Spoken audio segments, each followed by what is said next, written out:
Veteranet e UÇK-s të cilët marrin nga 170 euro pagë thonë se do të kundërshtojnë me çdo mjet nëse u zvoglohen të ardhurat. Këtë kërkesë është duke e bërë Fondi Monetar Ndërkombëtar, të cilët thonë se qeveria po përballet me presione të mëdha nga grupe të ndryshme kur janë në pyetje këto paga. Smajli Lezaj, kryetari i veteranëve të UÇK-s, ka thënë për Tribuna Channel se pensionet nuk mund të ulen.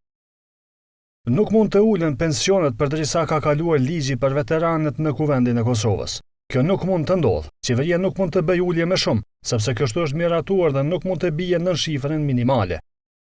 Nga burime brenda Ministrisë së Punës dhe Mirëqenies Sociale kanë thënë se të mërkurën kjo ministri ka pasur takime me FMN-n, ku ndër tjera është biseduar edhe për numrin e madh të veteranëve. Sipas këtyre burimeve, ky numër ka shkuar mbi 23.000 aplikuesish për statusin e veteranit dhe invalidit të luftës, që është parë me shqetësim nga FMN-ja.